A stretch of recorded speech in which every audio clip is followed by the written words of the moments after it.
Ser mamá es un camino maravilloso que viene acompañado de grandes retos. En este espacio hablemos de todo lo real, inquieto, divertido, inspirador y retador que conlleva ser mamá. Yo soy Sofía Rendón, una mamá con las mismas dudas que tú y esas ganas de formar para trascender. Bienvenidas a nuestro espacio Entre Mamás. Bienvenidas a un espacio más Entre Mamás. Hoy vamos a platicar con un papá y porque me han reclamado en algunas ocasiones que por qué el espacio solo entre mamás, pero realmente la voz de los papás son muy importantes para este tema de la maternidad y paternidad responsable. Nos acompaña hoy una persona que es autor de varios libros. Su nombre es David Chapamares, es nacido en Monterrey, Nuevo León, ha dedicado gran parte de su vida a la docencia y a la escritura.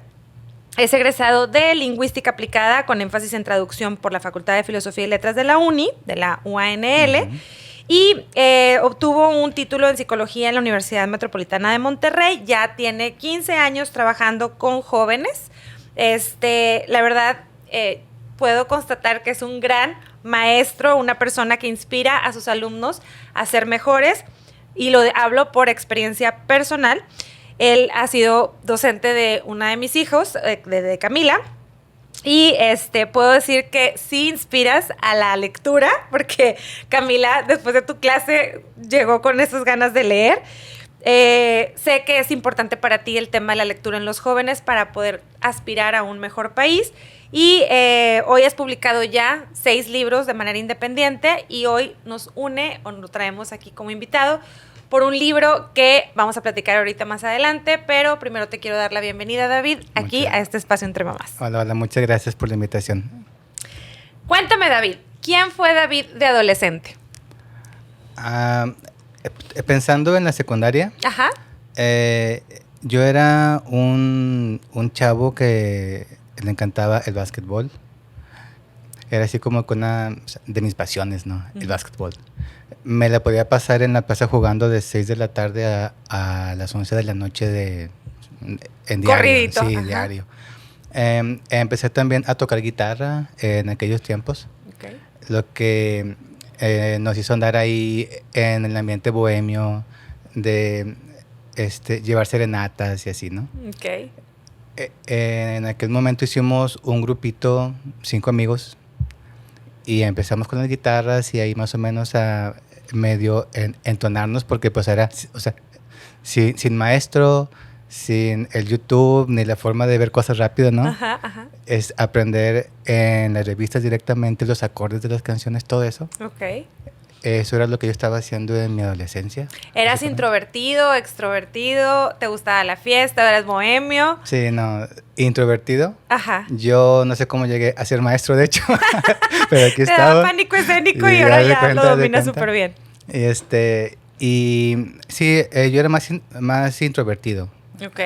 O sea, un grupito cerrado de 5, 6 amigos, los que estábamos con lo de la música, básicamente. Ok. Pero sí me adapto como quiera a pues ambientes con más personas, ¿verdad? Ajá, ajá. Pero así como que básicamente sí soy más como introvertido. Ok. Algo que aprendí al estar leyendo tu libro es hablar sobre el tema de la vulnerabilidad. Que después de tu experiencia como papá, David fue papá de André, quien tenía síndrome de Down, y lamentablemente falleció André.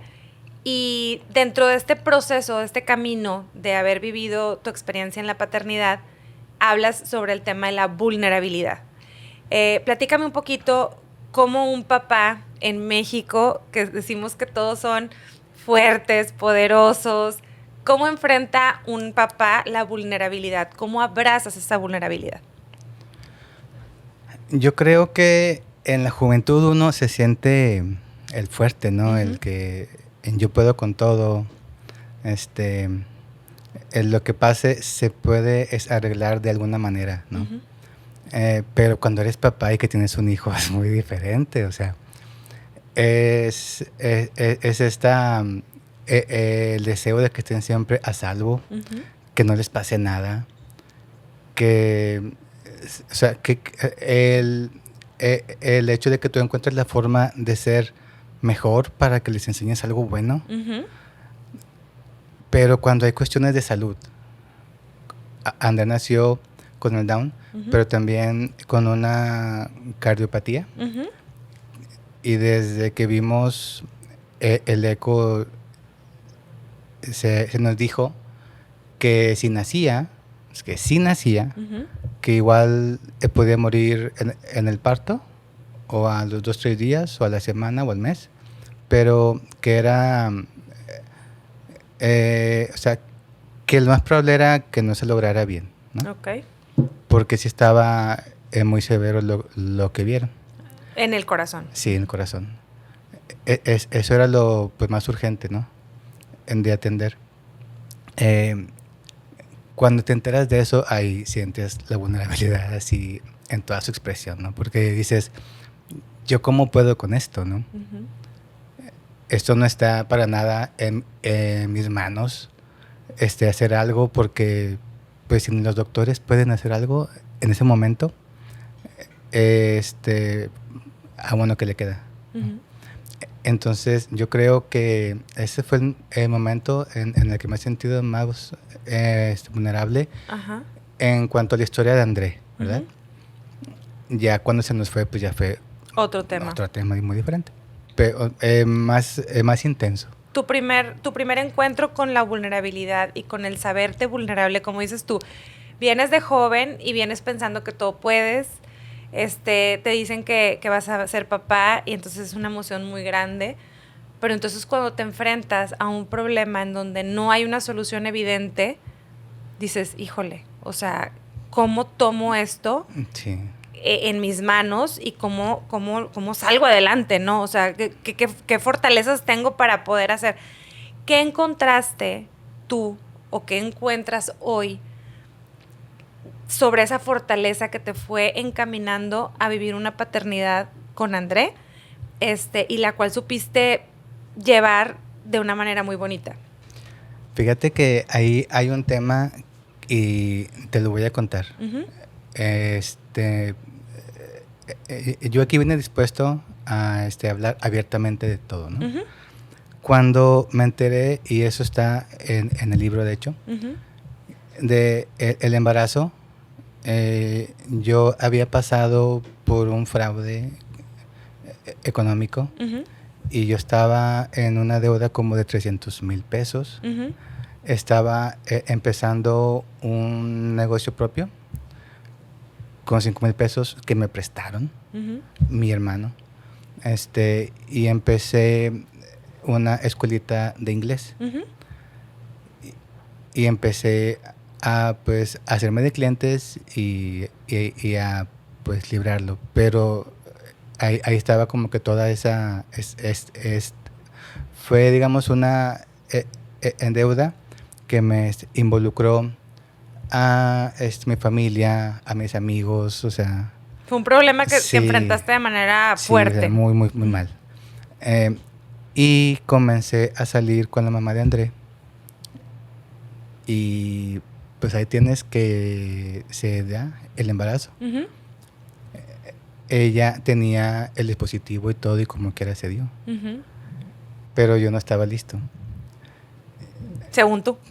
Por todo lo que estaba pasando, o sea... Es que a veces decimos que no estamos listos, pero en realidad pues, llega por algo, ¿verdad? Sí, eso sí me quedó muy claro después.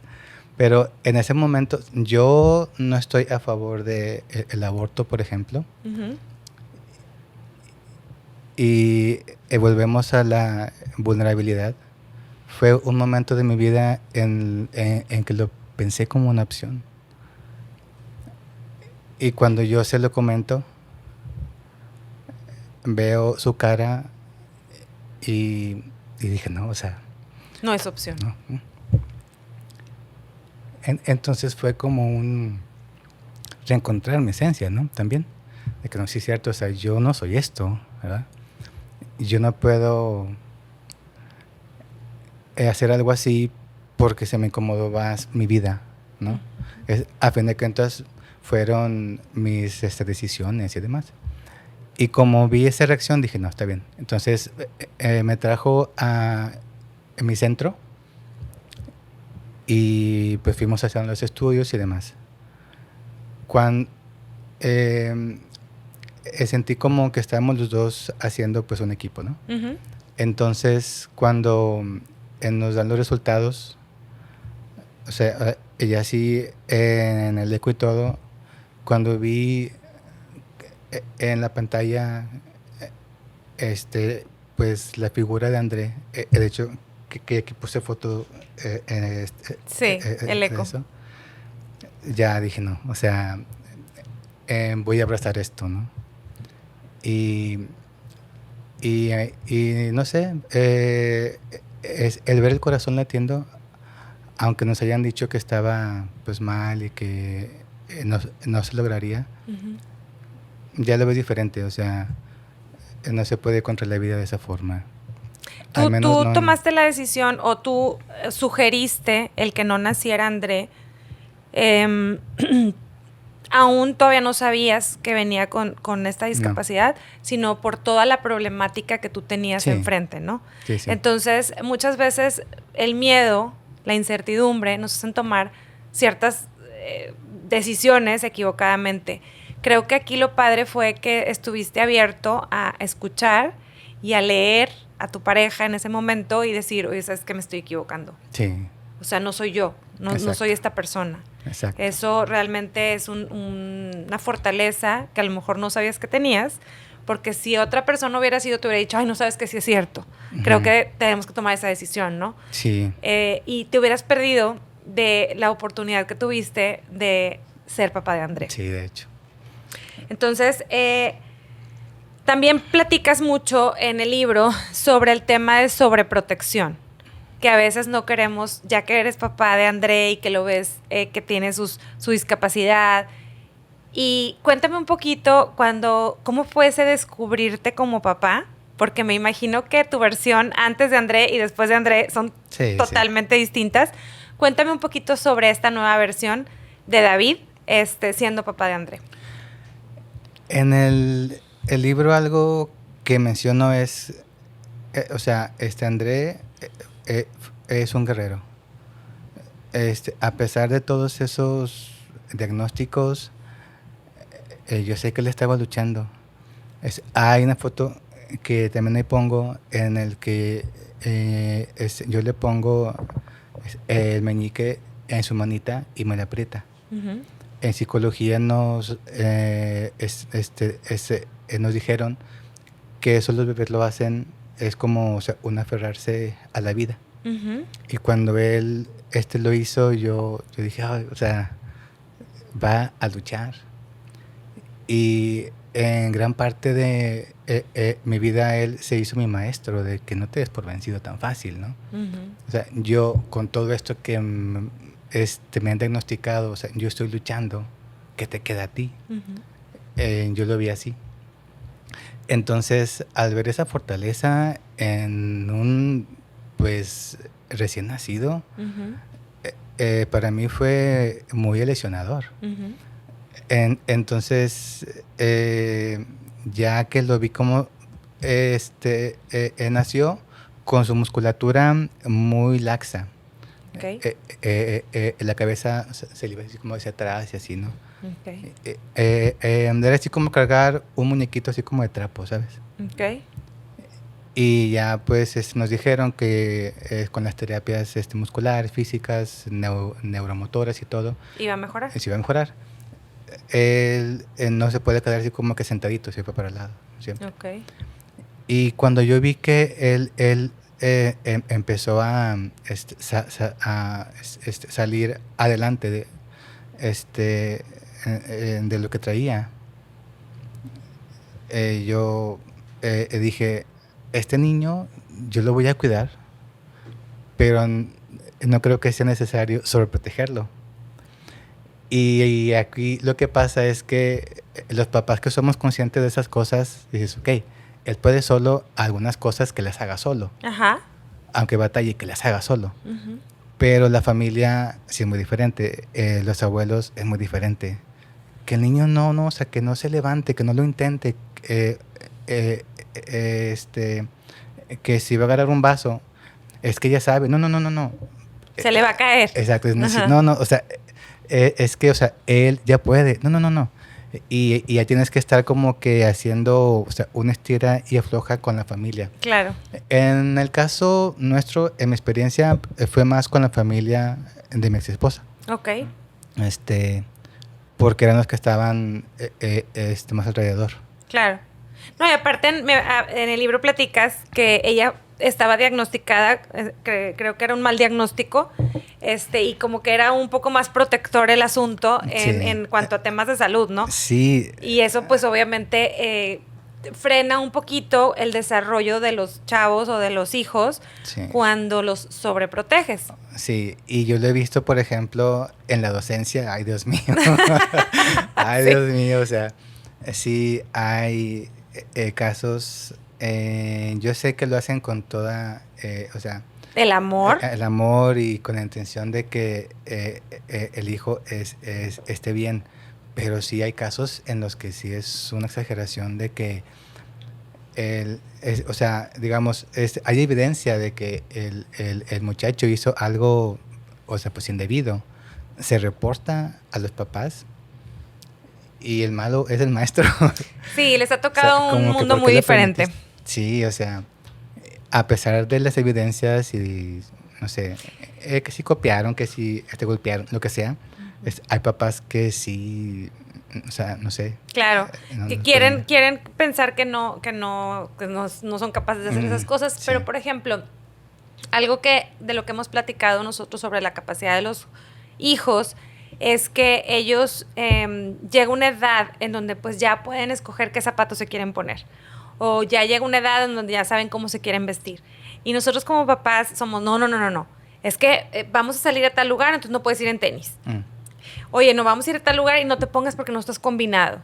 Entonces creo que el dejar que nuestros hijos tomen esas decisiones que no van a ser trascendentes ni les van a poner en riesgo ni nada, y que ellos se sienten capaces de ponerse los tenis y abrochárselos, de ponerse la ropa que les gusta, de buscar sus propias amistades, son pequeños pasos que supongo que con André fuiste explorando y que pues hay que dejarlos ser, porque pues, no era que André cuando fue creciendo no pudiera hacer muchas cosas, hacía muchas cosas. Sí.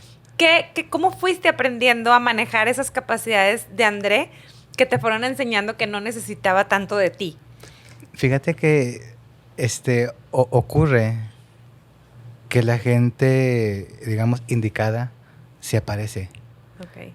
En el caso de André, la maestra que tuvo en el CAM es un centro de atención múltiple. Ajá.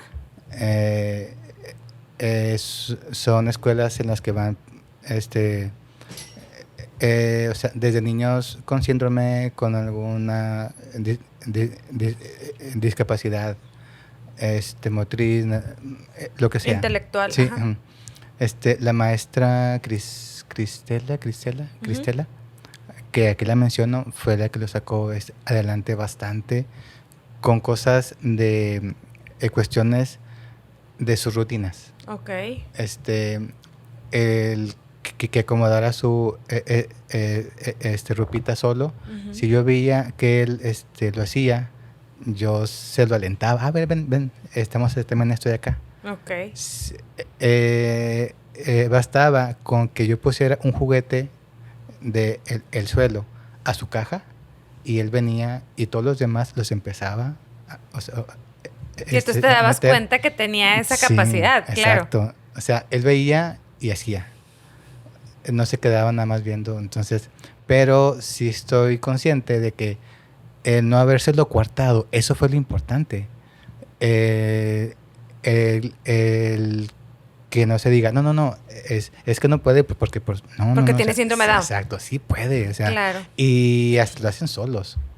Entonces, esa es la cuestión, el no coartarle cuando ya ves que sí pueden. Claro. ¿No? Ahora hablas tú de la maestra Cristela. Y esto quiero hacer énfasis a las mamás, en donde a veces luchamos contra los docentes por creer que nuestros hijos X o Y, ¿no? No voy a entrar en detalles.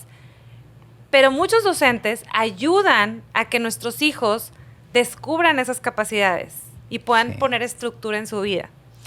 Esos docentes son a los que nosotros podemos invitar a que participen en la formación de nuestros hijos. Creo que hoy se ha malentendido la labor del docente. Los quieren ver como cuidadores de niños cuando en realidad son formadores de vidas. Entonces, creo que para ti es un ejemplo muy claro, siendo que tú eres docente, el hecho de que Cristela vino a cambiar por completo lo que ustedes estaban haciendo por André.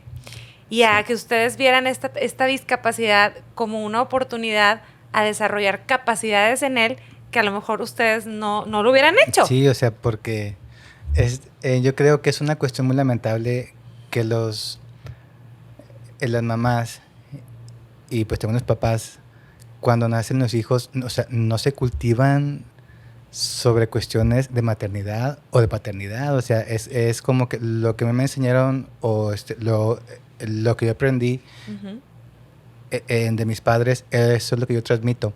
Pero, y si tú no tuviste un hijo con discapacidad, ¿cómo vas a saber? O sea, y hay pues miles de libros sobre, o sea, el tema de la buena crianza, ¿no?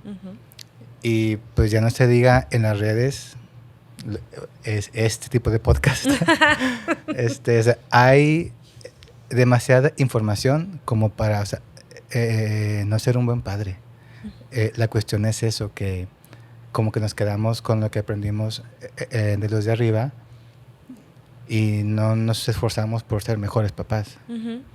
En el caso de André, yo creo que los dos nos esforzamos y confiamos también en los maestros y en sus guías. André no, o sea, en el caso de André, él gateó por la maestra. Él caminó por la maestra. Él empezó de hecho, André, él se nos fue a los 9 años. Ella estaba leyendo y escribiendo. O sea, en gran parte de las familias, quienes coartan el desarrollo son los papás. Eso lo tengo bien claro. Es lamentable, pero de verdad. Sí. En el caso de André, eso no lo permitimos. No lo forcé tanto tampoco a que, como que todo perfecto en la escuela, porque yo sabía que a mí lo que más me importaba era que el tiempo que estuviera aquí, que él fuera feliz. En este caso no me importaba mucho el aspecto académico de él, porque, o sea, yo sabía que dentro de lo que él hacía bien, en gran parte iba a ser siempre dependiente de sus papás. Eso yo pues estaba muy claro con eso. Y cuando vimos su salud, su condición, yo no me enfoqué tanto en hacerlo, o sea, un buen estudiante. En lo que me enfoqué es que sea un ser humano feliz. Hablas de la felicidad y a mí me gusta mucho el hacer esta aclaración sobre la felicidad. Todo el mundo pensamos que es la alegría y la felicidad es que ellos se sientan capaces y suficientes para mí. Creo que el hacer a un hijo feliz, porque todos los papás queremos que sean felices, la felicidad cada uno la define de manera distinta, ¿no? Sí. Pero creo que el hecho de que un hijo se sienta capaz y suficiente le da el poder de andar su camino. Sí. Entonces, en el caso de André, supongo que el que pudiera acomodar los juguetes, el que pudiera gatear, él sentir esa capacidad de hacer las cosas por sí mismo, era regalarle un cachito de esa felicidad de la que estás hablando, ¿no? Exacto. Y al hacer eso él, se le aplaudía, se le hacía fiesta de, muy bien Andrea, muy bien. Y él se ponía feliz por eso. Y yo creo que es una muy buena forma, muy inteligente de el educar a los hijos, pero con felicidad, no como, o sea, sin ser así como que muy estrictos con las cosas, muy perfeccionista, castrantes. Exacto. Al momento en que tú desde tu punto de vista dices, es que tú tienes que estar sacándote puros cienes. Pues, ¿según quién? Sí. Como No. hemos dicho muchas veces, ¿quieres que sea un campeón? Pues sé tú el campeón. Modela. Ujú. O sea, si tú realmente quieres tener un campeón en casa, empieza tu papá o mamá por ser ese campeón, ¿no? Sí. Entonces creo que es muy válido tu punto, el hecho de que buscaras que André fuera feliz a través de esos pequeños logros, de esas pequeñas vivencias o experiencias, es muy importante. Sí. Platícame un poquito, ¿te preparaste para ser papá de un niño con síndrome de Down? No, pues uno nunca se lo espera. En el caso de André, lo que recuerdo que nos dijeron los doctores es que el tipo de síndrome que se gestó en él, creo que era mosaico. Recuerdo que nos dijeron que era un caso entre 500,000 individuos. 500,000 o 5 millones. Yo recuerdo el número 5. Ajá, como que eran muchos. Ay, que dice mucho, dije, nos tocó, ¿no? Y sí recuerdo que en ese momento también yo, no es como reclamarle, pero como que se le cuestiona a Dios. ¿Por qué yo? ¿Por qué? Sí, o sea, ¿qué pasa? ¿Por qué? Pero ya cuando lo procesas y que lo abrazas y que lo amas, ya, o sea, Entiendes. estás del otro lado, sí. Y eso fue lo que vivimos con André. Se me fue un poco la pregunta que me hiciste. ¿En qué estaba enfocado? Te preguntaba que si te preparaste para sí. ser un papá con un niño con discapacidad. Sí, no estoy listo, pero cuando nos enteramos, empezamos a ver la red de apoyo que había que hacer, ¿no? Okay. Yo estudié psicología, pero o sea, no ves materias como que lo que debes de hacer en el síndrome de Down, o sea, no. Pero pues hay libros. Sí recuerdo que leíamos artículos, inclusive tuve en mis manos libros para enseñar a leer a los niños con Down, pero eso a fin de cuentas lo hicieron en la escuela. Okay.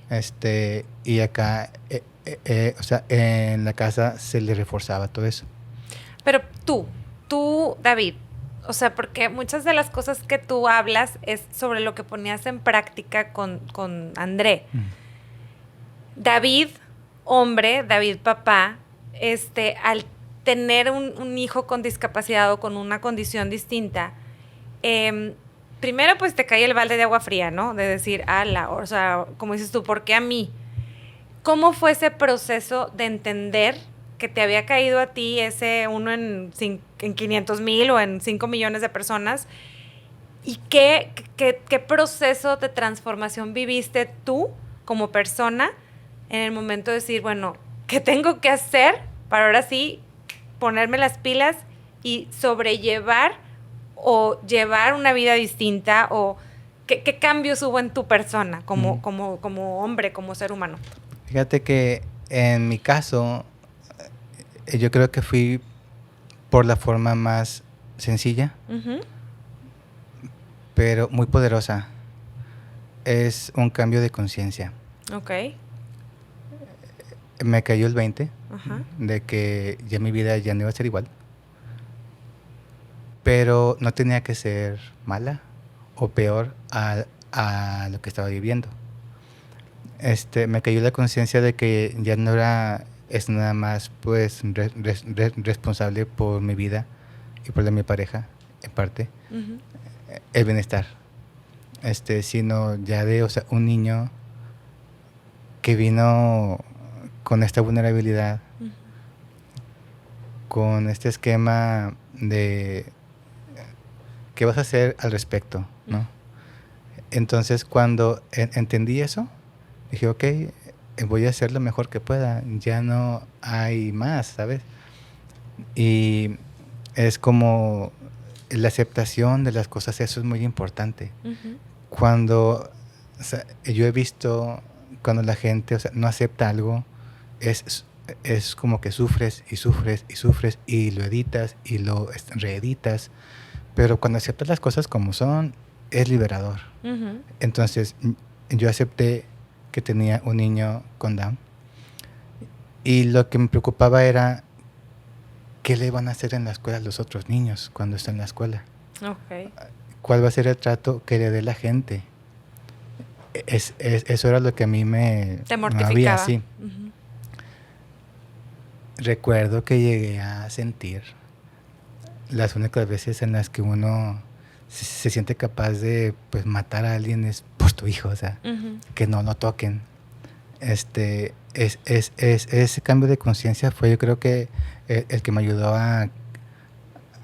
a que dejara de estar como con temores o con resentimientos contra Dios.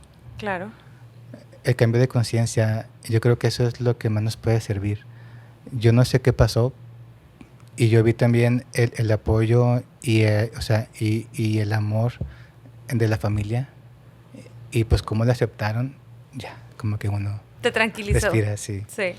El que lo acepten, el que lo cuiden, el que lo amen, ya te sientes más tranquilo. Ok. Entonces realmente conociste lo que era la incertidumbre, el miedo como papá, que creo que Sí. todos pasamos por esa parte. Si tú vienes a describir un poquito la experiencia de haber sido el papá de André describes un poquito a ese ser humano blanco, porque yo lo puedo traducir así, una persona blanca Sí. que viene a dar mucho amor, porque hay una palabra muy bonita de los niños con discapacidad intelectual, sobre todo con síndrome de Down, que son como una hoja en blanco y son esta cantidad de amor que no sé por qué no les cabe, que te la tienen que dar.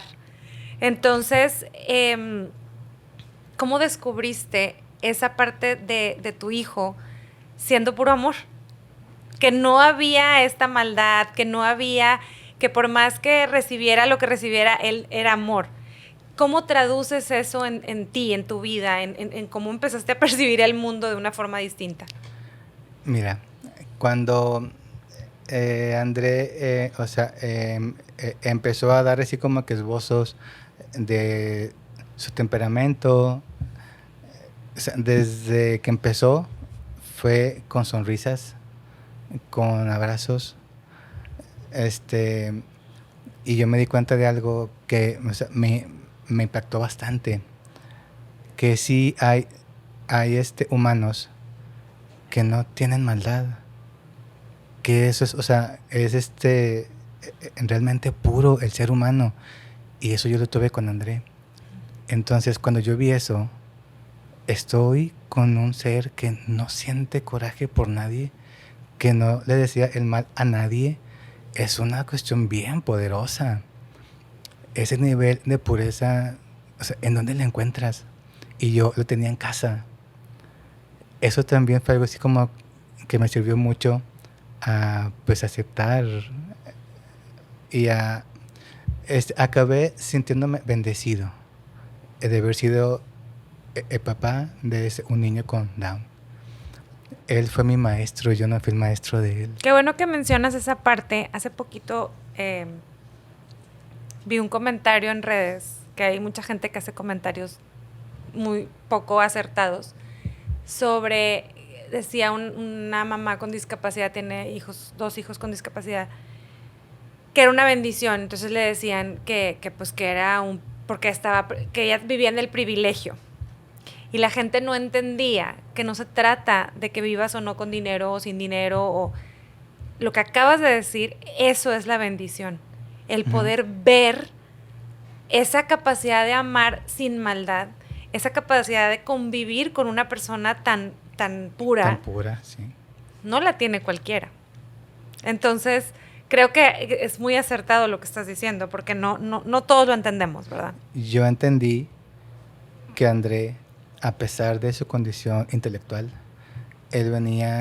su espíritu era mucho más avanzado que el mío, mucho más avanzado que el de la familia, que el de gran parte de la gente de la sociedad, porque, digo, no hay maldad. El ver eso en un ser humano, o sea, es muy complicado. Claro. Yo te puedo decir, yo percibo gente así en los monjes tibetanos, algo así, ¿no? Ajá. O sea que ellos tienen, o sea, un nivel de expansión en su conciencia, pero porque, o sea, la han estado trabajando por años, pero en Andera era natural. Hey. Y yo ahí lo tenía en mi casa todos los días. Llegaba yo del trabajo y él escuchaba el motor y se asomaba por la ventana y yo lo veía. Emocionadísimo. Expansión de amor, ¿no? O sea, y era entrar pues la sala y el abrazo de, o sea, un ser de luz así. A tu dosis de... Sí, tu dosis de... sí, está como todo que, bien. Sí, yo quiero llegar a la casa para estar con él. ¿Por qué crees que, ahorita que hablabas de los monjes tibetanos, por qué crees que esos seres de luz y esas personas nobles y puras se tienen que apartar de la sociedad? Yo creo que es por eso. Por ahí escuché que la enfermedad está en la sociedad, ¿no? Pero como somos parte, no lo podemos ver tan fácil. Cuando te alejas y ves, o sea, a la distancia, el escenario de lo que hay, yo creo que es cuando uno se da cuenta. Yo creo que las personas que se sienten más como atraídas a la soledad, yo creo como que traen eso ahí y no se han dado cuenta de que es bueno también desintoxicarnos de la sociedad. Así es. Ahora, a ti te toca trabajar con jóvenes. Tienes ya 15 años siendo maestro y tú veías en casa un ejemplo de un niño que iba desarrollando sus capacidades de una manera un poquito más despacito, pero al fin y al cabo desarrollándose, ¿no? ¿Cómo vivías ese contraste? ¿Cómo vivías el ir con chavos que tuvieran, te puedo decir, algún privilegio económico de tener la educación en la palma de su mano, con todas sus capacidades? O sea, ¿cómo vivías ese contraste? ¿Cómo puedes tú el aprender de esos dos mundos teniéndolos tan cerquita? ¿Se puede ser sincero aquí? Sí, claro, por supuesto. A eso vinimos. Sí, es que es muy triste, es frustrante estar con los muchachos, con toda su salud, con una posición económica buena. Sí, o sea, que no les falta la comida nunca. Y la conciencia perdida. Sí, me he topado hay alumnos, creo que en cada salón, en cada generación, habrá unos 3 o 4 que tú ves que son conciencias ya más despiertas, Uh-huh.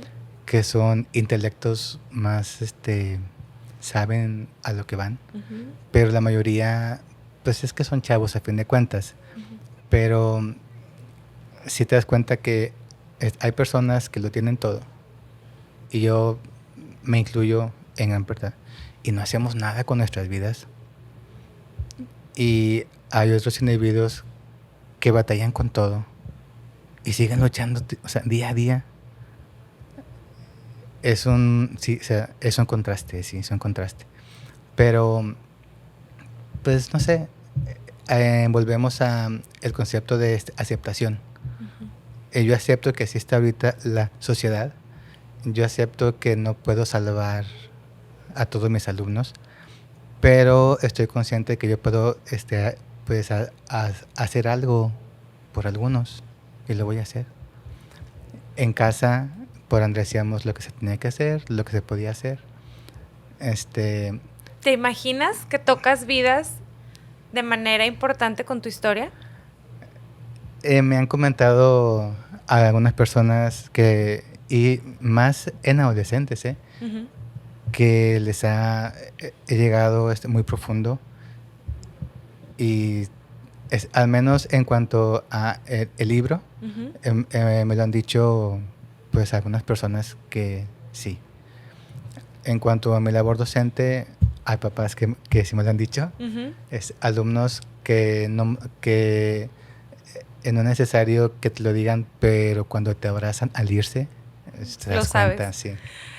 A mí, digo, quiero expresar que David fue maestro de Camila, que ya lo dije, y David tuvo el gesto muy bonito de regalarle su libro, El bebé que no debió nacer. Este libro que cuando yo les confieso que vi el título, dije, en la torre, ¿qué es esto? O sea, Sí. ¿por qué este título? Que ahorita me platicas por Sí, qué sí, el le voy a título. preguntar, claro. Y luego le hice una dedicatoria muy linda en donde creo yo que impulsaste la lectura en mi hija, o sea, es decir, no tenía ese hábito que hoy sí tiene. Y tocaste fibras importantes en el desarrollo de su pues de su vida, en el sentido de poder haber conocido a André a través de Zoom, porque fuiste maestro de ella en pandemia. Y, y me dio mucho gusto el que existan docentes así, que platiques tu historia, que los jóvenes conozcan a esos maestros que tienen una vida atrás de ser maestros, ¿no? Y que esa vida tiene mucho que enseñar, porque creo que nos hemos limitado a enseñar matemáticas, español, gramática, cuando la vida del docente también es importante y también deja mucho en los alumnos. Entonces creo que debemos de abrirnos un poquito más a escuchar a estas personas, quien nuestros hijos de repente les dan esa autoridad para que les enseñen otras cosas de formación, ¿no? Sí. Ahora sí, dime, David, ¿por qué El bebé que no debió nacer? O sea, es un título muy fuerte, Sí. y que, te confieso, le dije, déjame leerlo yo A primero. ver, sí, ¿qué está pasando con este maestro? Sí, y claro que obviamente tu dedicatoria y todo me encantó. Yo ya conocía la historia de André, porque te digo que en Zoom eso fue algo que trajo la pandemia, el poderte conocer en la sala de tu casa. Sí. Pero ¿por qué ese título? Sí, ahí sí es como que un poquito de mercadotecnia, porque como escritor sabes que es el título, ¿Impacta? sí, es lo que, o sea, en cuanto a la portada, y el título es lo que se ve primero. Uh-huh. Entonces, la idea es que se capte la atención y el interés, aunque sea, o sea, es como que algo fuerte, Ajá. porque yo estoy consciente que escucho muy fuerte, pero detrás de eso es como que, o sea, no tiene, digamos, como que nada que ver en cuanto a que sea algo malo. Ah, no, me queda claro que no. El título se refiere a que en base a lo que los doctores nos estuvieron diciendo, que se podía parar el corazón a los 3 meses. En cualquier momento. O que si llegaba a el parto, que a lo mejor moría. Uh-huh. O que si o lo que llegaste nacía, a pensar tú al exacto. inicio. Ajá, que eso me imaginé Sí. yo. No, o sea, no, fue más por la cuestión médica de los doctores. Ok. Entonces yo pensé, este bebé trae todo en contra para que nazca. Uh-huh. Entonces él es el bebé que no debió nacer. Claro. No como si yo no quisiera que naciera, sino como que, o sea, Contra todos estaba los pronósticos. todo, sí.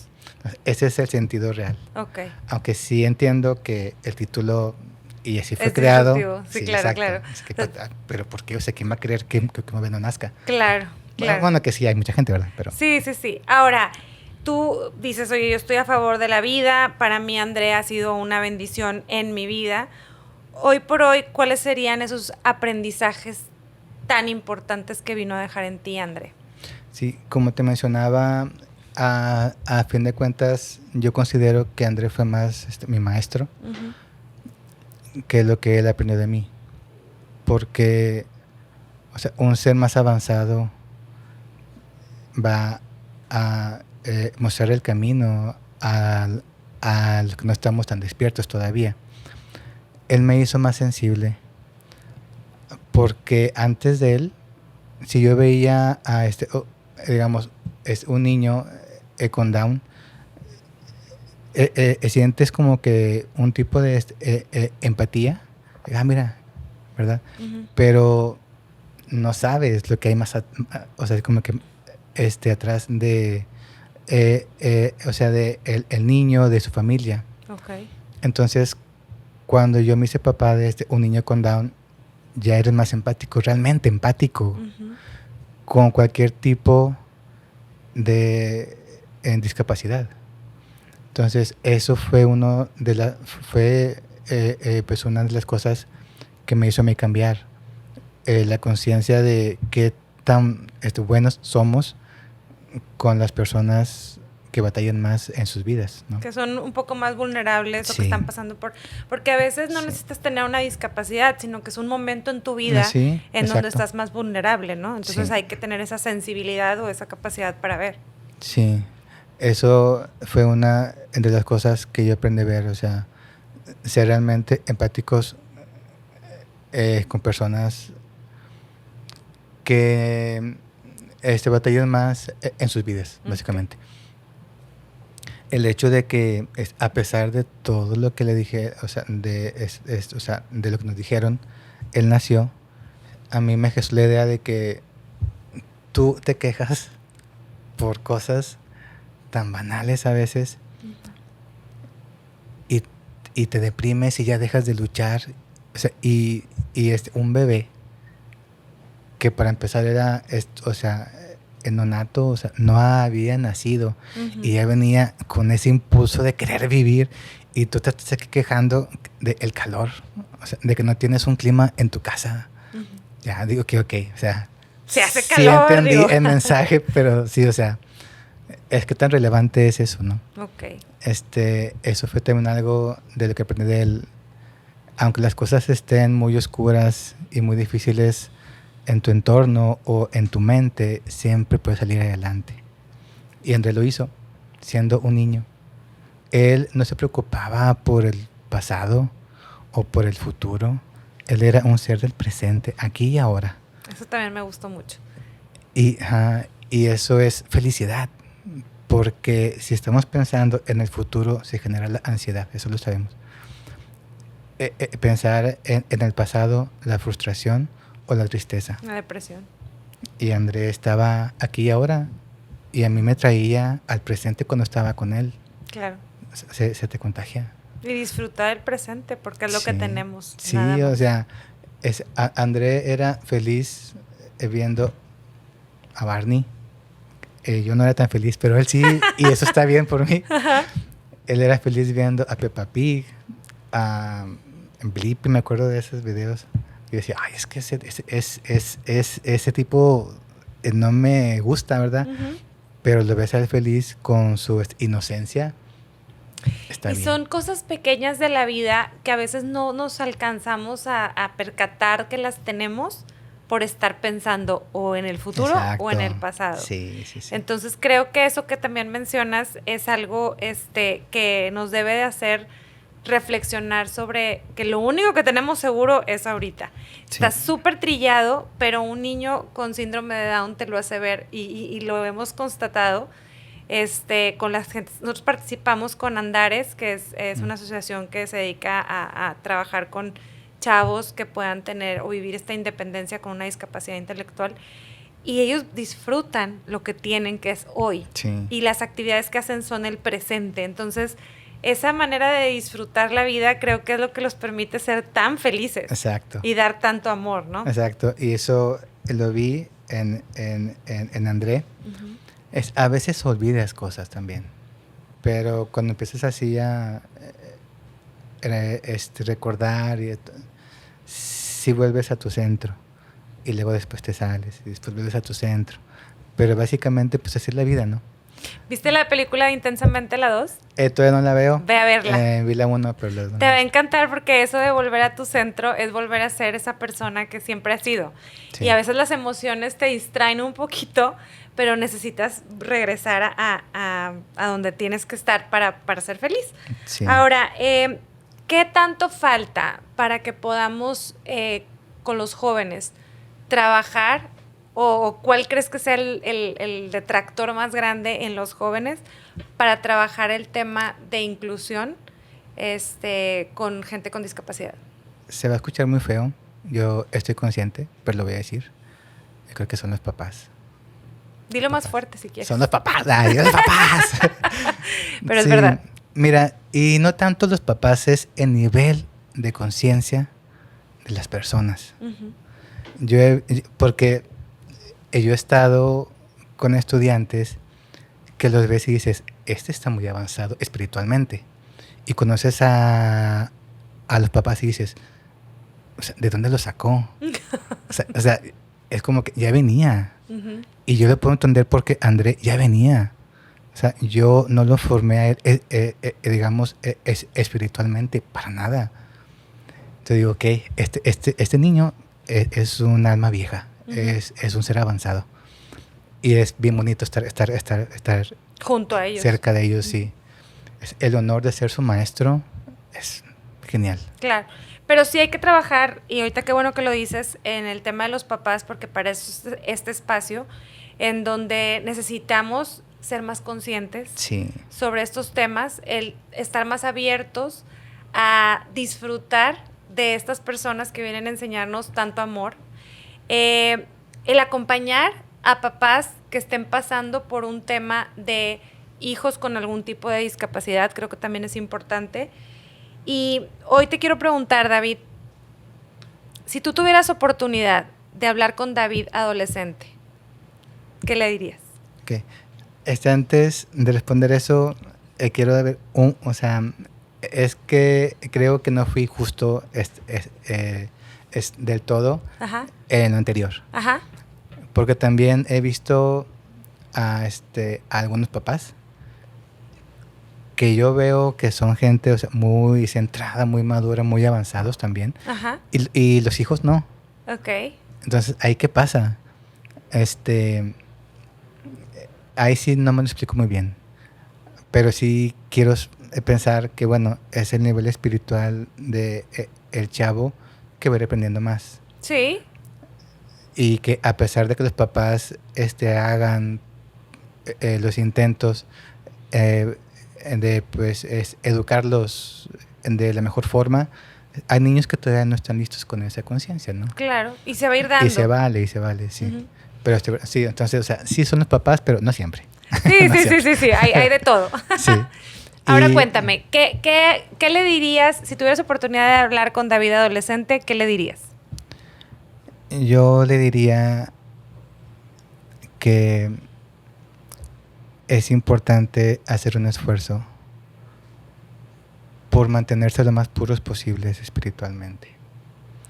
El no dejarse caer o arrastrar por la porquería de la sociedad, de los medios, de amistades malas y de tu propio yo interno, porque también somos nuestra sombra. Uh-huh. Intentar haber conservado más la pureza por más tiempo, porque digo, cuando yo tuve a mi niño y ese espíritu como que tan puro, tú quieres ser también como eso. O sea, tú quieres llegar a ese nivel. Y se siente feo que, o sea, no feo. Es como extraño el ver que tu hijo sea más puro que tú. O sea, ¿eso cómo se vive? ¿De qué forma hacer conciencia de eso? Okay. Eso es muy triste. Entonces, yo creo que le diría a mi adolescente, intenta conservar más la pureza de tu alma, tu paz, y pues expande o sea, tu conciencia. La conciencia es información, ¿no? Es saber tener más información a la mano. Y bueno, David, hoy quiero agradecerte el que hayas venido con nosotros a platicar un ratito de lo que ha sido tu paternidad, de Muchas lo gracias. Que fue el convivir con André. Si no han tenido la oportunidad de leer El bebé que no debió nacer, es importante, mamás, que ¿dónde lo pueden encontrar el libro? Es conmigo en Ok. mis redes, básicamente. Ok, por favor, danos tus redes para que te sigan. En la que más uso es en Facebook, Ujú. es David Mares, escritor. David Mares, escritor. Sí, hay un mensajito y pues ahí les Y contactamos. consiguen el libro. Sí, porque Es en nuestras una librerías. historia que de verdad debemos de leer, debemos de conocer y sobre todo porque está llena de cosas que te van a enseñar a ver una realidad distinta de alguien que ya pasó por ahí y desde la perspectiva de un papá que no es muy común que se atrevan a contarnos. Sí me han comentado eso, de hecho. Gracias por regalarnos esta gran obra que hiciste, gracias por abrir tu corazón y sobre todo por compartir esa historia y que ya más papás se avienten a platicar sobre sus emociones, que es Sí. algo muy bonito. Muy bien, Muchas gracias por estar todo, aquí Sofía. y gracias por poder estar en este espacio de Entre Mamás. Nos vemos pronto, este ha sido un capítulo más de Entre Mamás.